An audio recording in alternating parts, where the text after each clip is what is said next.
Danielle, and I am back with another layout today. I'm going to be scrapbooking these photos of a makeup brush that my husband bought me for my birthday. Now, I've tried to scrapbook these in the past. You can see that I already have them backed with some polka dot vellum. When I tried to scrapbook them before, I just got discouraged. I didn't know what I wanted to do and nothing was working out, so I just decided to put them away till later.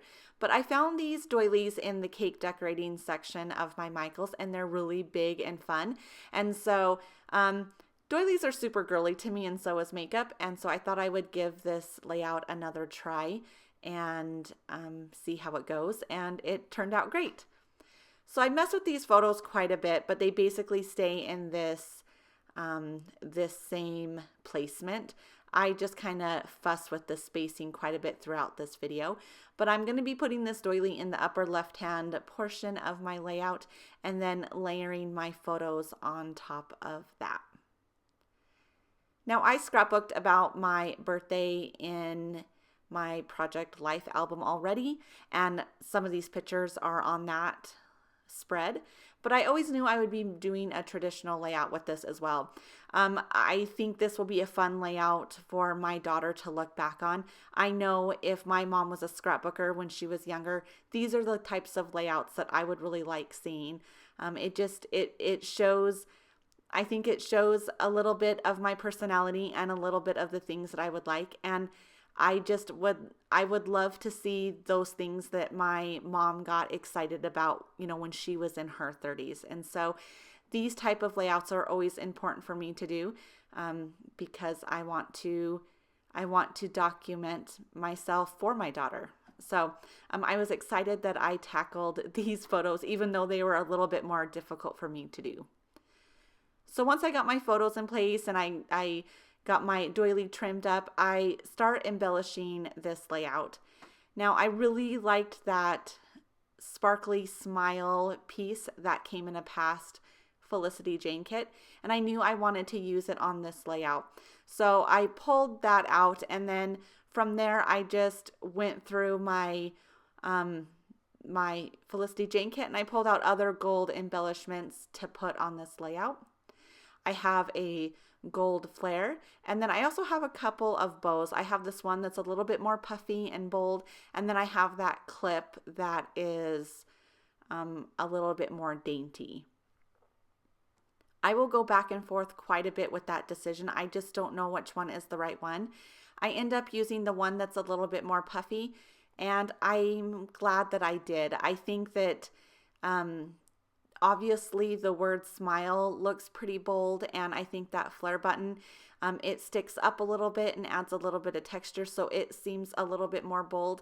And then that bow clip is pretty dainty, and so I don't think that there's as good a balance as there is when I use the puffy bow. I think the bold puffy bow just looks like it fits a little bit better, and so I'm glad that I went with that one.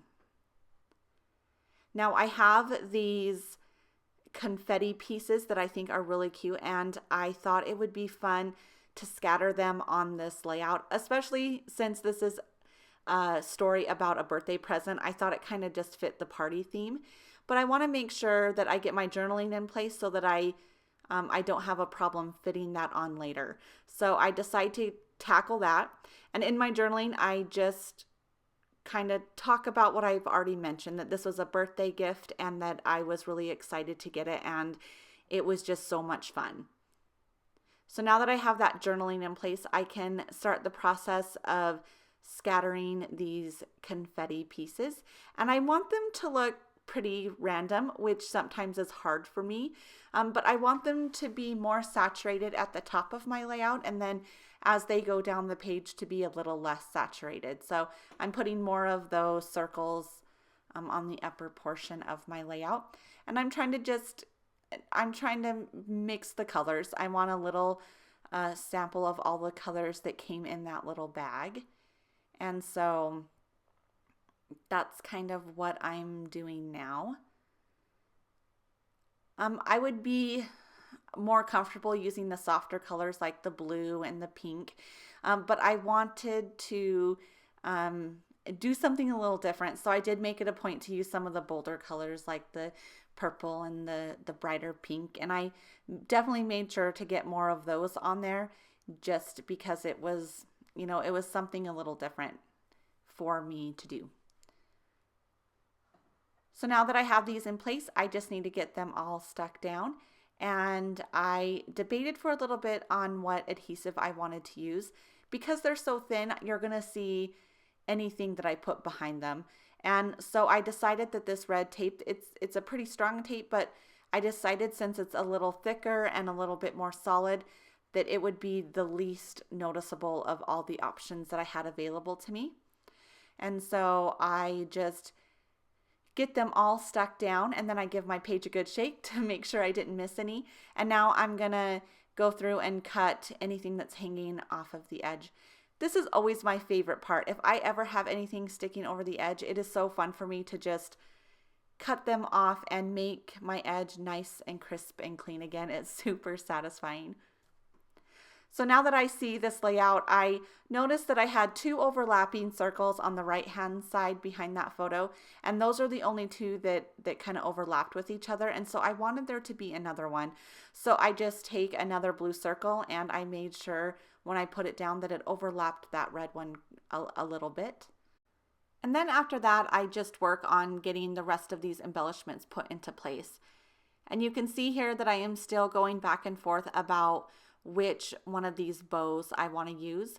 So since I don't quite know yet, I decide to move on something else, and I realize that my smile doesn't have the little dot on its eyes, so I find that and get that into place. And then this is when I decide that I want to go ahead and use that puffier bow, and I get that glued down with some Scotch quick dry adhesive. And I think that was the right choice, like I talked about earlier. I think that it looks good. So to get the flare into place, I decide to use some glue dots. It seems to hold those flares pretty good. And when I'm putting it on there, I realize, or I think that it looks out of place. Like it just looks like it's randomly put there and not in a good way to me.